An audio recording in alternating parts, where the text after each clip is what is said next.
今回からは新シリーズ、江戸時代の改革について話していくよ。ということは歴史の授業だね。タイトル上はね、どういうこと？歴史だけの枠にはとどまらないぞってこと。やりすぎ社会らしくね、江戸の三大困りごと対策についてじっくりたっぷりいろんな角度から勉強していくよ。困りごと対策？そう、江戸の三大改革。なんだ、それなら知ってるよ。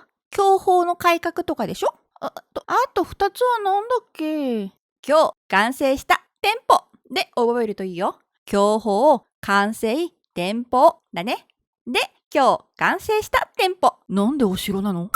いつの時代も困りごとって結局よく似ています。それを江戸時代の人たちがどんな風に乗り越えていったのかしっかり確認していこう。ちょんまげの時代と僕たちの時代の共通点なんて何かあるのかな？全然違うと思うけど。現代社会では何か問題があったらどうやって対応するかな？犯罪とかは法律で判断するよね。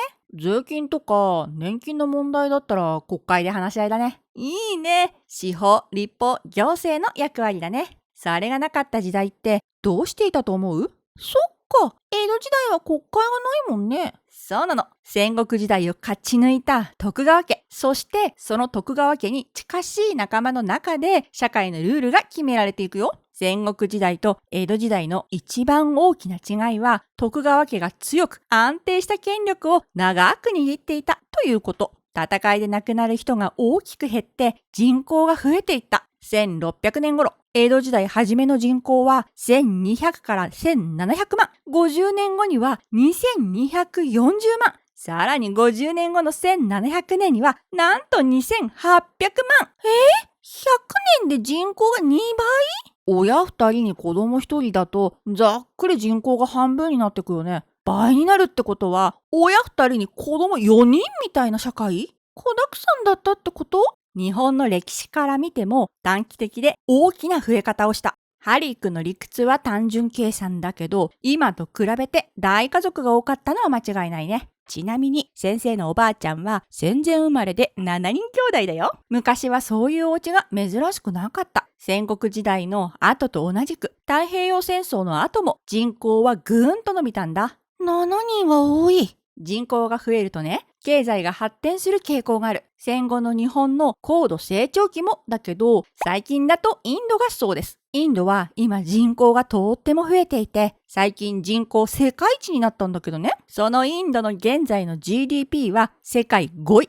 4位の日本を間もなく抜く勢い。ってことはさ、人口が倍になった江戸時代の最初の100年って高度経済成長期ってこと？その通り。戦がなくなって平和になったでしょ？戦争にお金や人を使う必要がなくなった分、土地の開発に使うようになった。開墾して田んぼや畑にしたり、水を引くための池や用水路を作ったり、人手も時間もあるから肥料や農具の改良も進んだよ。江戸時代はお米が税金代わりだもんね。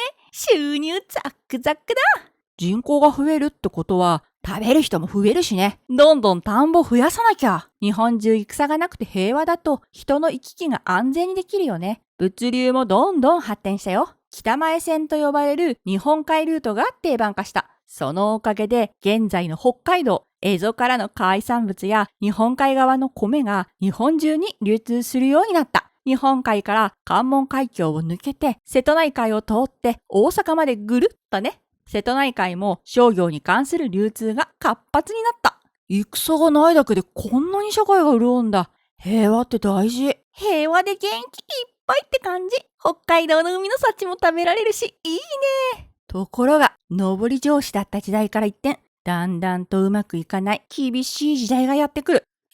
どうして戦もないのに？まあ確かに戦後の日本だって戦争がなくても不況がずっと続いてたもんね。思い出した。恐怖のデフレスパイラル。どうやら今回のテーマにぐっと近づいたみたいだね。歴史の枠にとどまらずってそういうこと？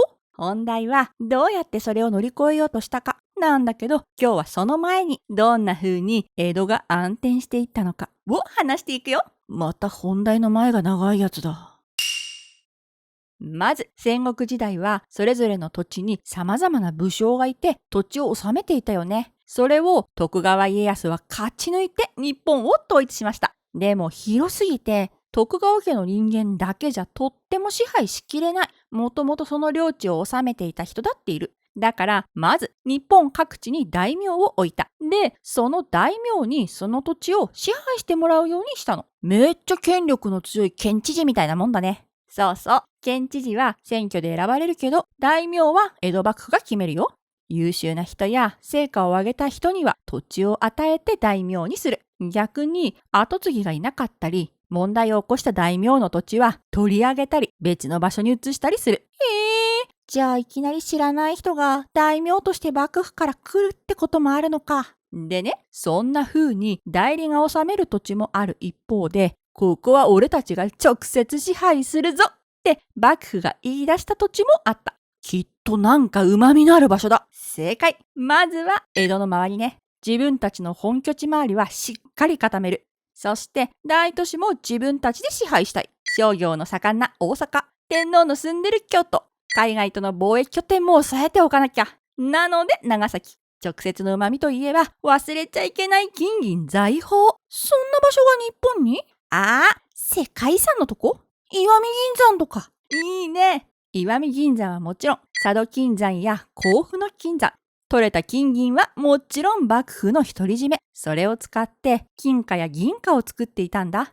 作ったお金で物を買ったりね。これ前にやったよね。シニョリッチだ。ドルを発行するだけで儲かるって話。トランプ大統領会の中国の時の話だね。よく覚えていたね。アメリカは通貨発行益やシニョリッジって呼ばれる利益を得てるの。シニョリッジっていうのは通貨発行にかかる費用と通貨の額面価値との差額のこと。ドルは世界中で使われてるからアメリカは実質的に通貨を発行することだけでも自然と利益を得てると言えるよ。お金がお金を生んでる感じで錬金術っぽいね。お金が作れるのは幕府の特権。作れば作るほど手元に利益が残る。これは後でまた出てくるよ。いつの時代も通貨を発行する側は強いね。ここは俺たちが直接支配するぞって宣言した土地を天の領地と書いて天領っていうよ。日本で作られるお米の4分の1は天領からのもので徳川家のものになりました。徳川家は天領から年貢を集めて幕府を運営していたよ。江戸の城下町には田んぼないもんね。そんな幕府の財政は1600年代の後半になるといろいろ問題が出てくる。江戸幕府ができて100年近くか。まず幕府は天領でオランダや中国との貿易を独占していました。長崎の出島だね。そう、オランダや中国は日本国内では手に入らない貴重な品を持ってた。例えば絹糸、砂糖、毛織物など購入するための支払いは金や銀。お米では外国には支払えないもんね。最初の頃はたくさん金や銀が取れていたからよかった。でも途中で生産量が落ちちゃったの。金や銀を取り切ってしまってね。収入が大幅に減った。おまけに思いのほか使っちゃったわーって後から気づいたパターン。残しとかなきゃまずくない？お買い物は控えようかってなった。貿易縮小ね。お小遣いの使い方はちゃんと計画的に。また1657年に江戸で大きな火災があってね。江戸城の天守閣まで焼けたし何万人も亡くなった。被災者の救助や江戸の復興に幕府はてんやわんや。そりゃ全部木造だもん。燃えやすいよね。江戸城の天守閣を再建する計画もお金が足りなくて取りやめに。江戸城は現在の皇居だけど、ここに天守閣がなくて石垣しかないのはそういう理由よ。そんな風に幕府の財政に陰りが出てきた頃は5代将軍である綱吉の時代。そんな時なのに幕府は幕府にゆかりがある寺を豪華にしようとした。例えば徳川家を祀るための増上寺や湯島聖堂や寛永寺など、現在でも観光名所で江戸の中でも大規模なお寺を作ったり再建したり。今じゃないでしょ。幕府を開いた家康様は偉大な人だった。徳川家はすごいぞという威厳を示そうとしたのよ。あと綱吉といえば生類憐れみの例が有名。それまでひどい状態に置かれていた動物を大切にしようとした。そこだけ聞くといい話だけど、大切にしようって号令だけじゃない。動物を保護する施設を作った。そこで犬を何万頭も飼った。餌代は？施設の建設費は？当然、手元にあるお金は減るよね。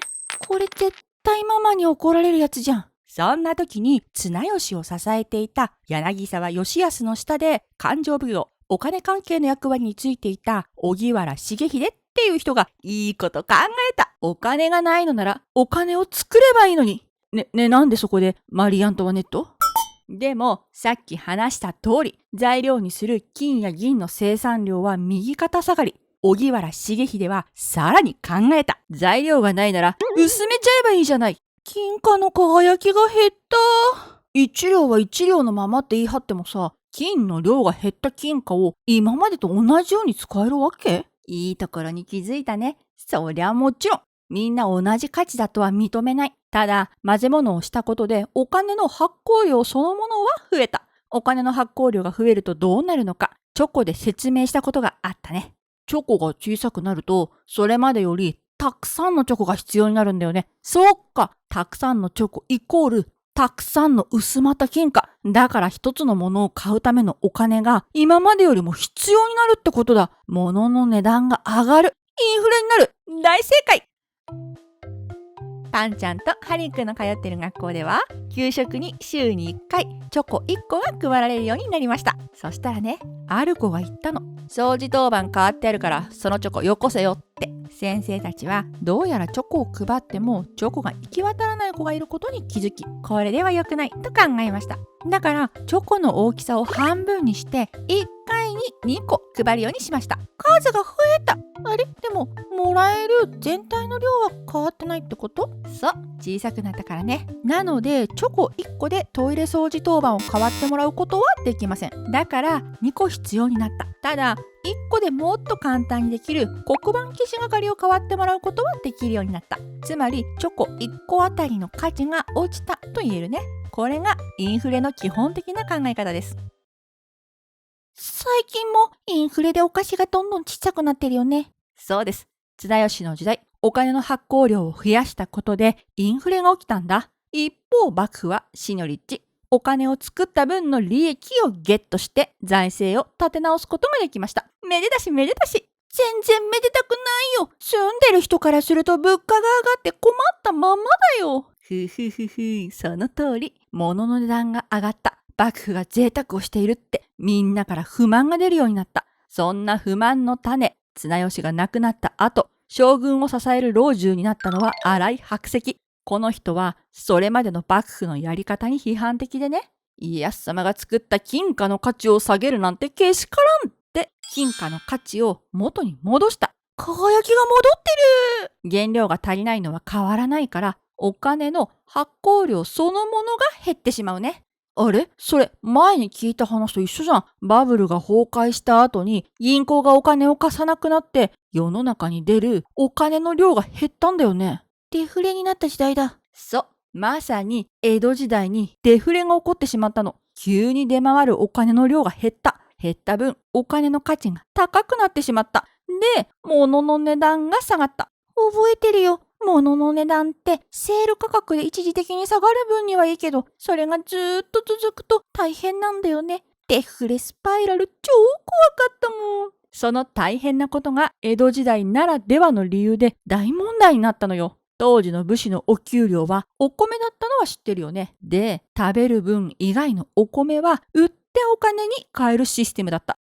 でもお米の値段って下がってるでしょ？売っても同じ金額ゲットできないじゃん。ってことは給料が下がったってことにならない？その通りです。お金が全然入ってこなくて武士の生活が苦しくなった。こんな風に金を薄めてインフレを起こした綱吉から金を元に戻してデフレを起こした新井白石の時代まで経済は大混乱。振り回された周りはたまったもんじゃないよね。それだけではありません。まだあるの？このタイミングでそれまでぐいぐい伸びていた年貢の収入が頭打ちになっちゃった。開墾できるいいところはだいたいやり尽くして田畑にし尽くしちゃった。